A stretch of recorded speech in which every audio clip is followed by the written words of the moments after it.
जल्दी हेब मौसुमी वर्षा news code परवर्ती प्रसंग ग्रीष्म प्रवाह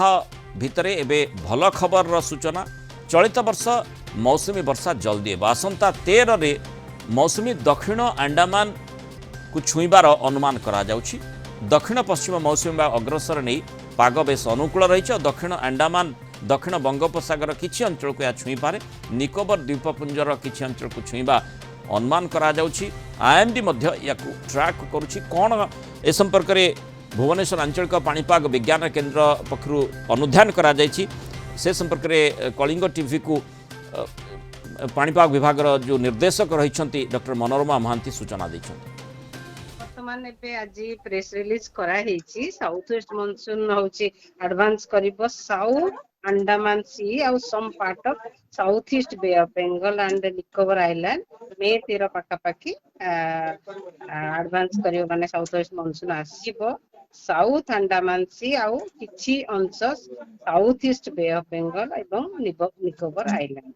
अराउंड 13 मे। तो एबे तो कंडीशन फेवरेबल अच्छी अनुकूल पाग अनुकूल रही आमर अंडमान साउथ अंडमान सी को आसिया पई किंतु भारत को छुइया पई कि फोरकास्ट पर्यंत करा जायनी माने हमर केरला केबे छुइबो केरला छुए पई कि हमर एटलीस्ट 7 दिन पूर्वरु सेटा माने जून लास्ट वीक पाखा पाखी सेटा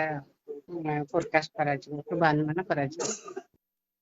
संपर्क अधिक आलोचना करवा वरिष्ठ पाणीपाग विज्ञानी प्रोफेसर संदीप पट्टनायक जोड़ी। प्रोफेसर पट्टनायक स्वागत करी आलोचना कि निश्चय गोटे भल सूचना जे मौसुमी वायु आगुआ आसुची किंतु भारत केबे छुईब से संपर्क में आईएमडी वर्तमान आकलन करना किंतु जो सूचनाटी रही 13 तारीख बेलू अंडमान छुईब आउ जमती मुझे देखुती कि पाणीपाग विज्ञानी आकलन करते पश्चिम चीन सागर जो रही जो मौसुमी वायु छुँची 20 तारीख बेलू पूर्व आकलन करा किंतु ता पूर्वर अर्थात 13 तारीख बेलू अंडमान सागर छुँची अर्थात ये बहुत बढ़िया भल सूचना समस्त। नमस्कार। हाँ, वर्तमान आम जो मोटामोटी बंगोपसागर जो सक्रियता मत लगुच मे 10 परे परे आरंभ हम गोटे प्रथम गोटे पश्चिमा वायुर जो बंगोपसागर वायुरेखा अंचल जो पश्चिमा वायु ता प्रभाव 9 रु आरंभ हो आउ से वायुटा धीरे धीरे दक्षिण पश्चिम उत्तर पूर्व दिग को प्रभावित हम आउे पुणी 13 तारीख दिन गोटे घूर्णिबलय कि लघुचाप क्षेत्र सृष्टि रोचे संभावना केंद्रीय बंगोपसागर 13 परे परे तेणु तापरे से जो संगठन प्रक्रिया आरंभ हम से मनसून वायु दक्षिण पश्चिम मनसून वायु को आम दक्षिण बंगोपसागर अंडमान सागर आड़े आणिबो और से समय अरब सागर मध्य सक्रिय रहिबो अरब सागर कंडीशन भी सक्रिय रहिबो तेणु मोटामोटी लगुच जे मे द्वितीय हप्ताह परे परे जो प्राथमिक जो मनसून वायुर प्रभावटा बंगोपसागर रे आरंभ हम आ घूर्णिबल लघुचाप संगठित हेले से वायु को आहरी सक्रिय करदेव। प्रोफेसर पट्टनायक तामाने कोन लगुच कि आमे जेमती वर्तमान आमे आज 6 तारीख रे कथा होचे एवं आउ 2-3 दिन कालबैशाखी कथा मध्य कहा जायछि आउ 13 तारीख रु जदि मौसुमी छुँची अंडमान ता अर्थ आम आशा करिपरिबा कि जे एथर अंततः पाग टिके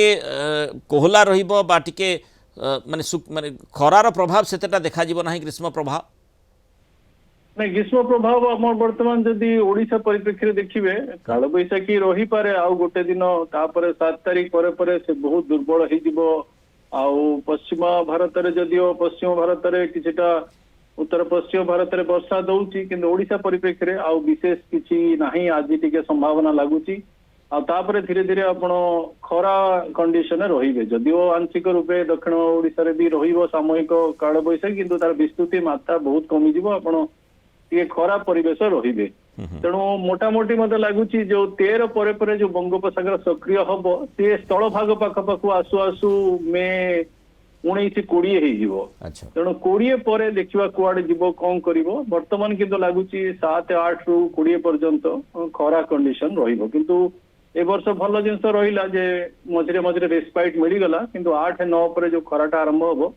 टिके अधिका समय 15-17 कि 18 पर्यंत चली पारे जे पर्यंत से जो संगठन क्षेत्र जो बंगोपसागर सृष्टि हम से कुआडे गति करिवो कौन हम से प्रभावटा स्पष्ट नहला पर्यंत कही हेबनी कि वर्तमान लगुच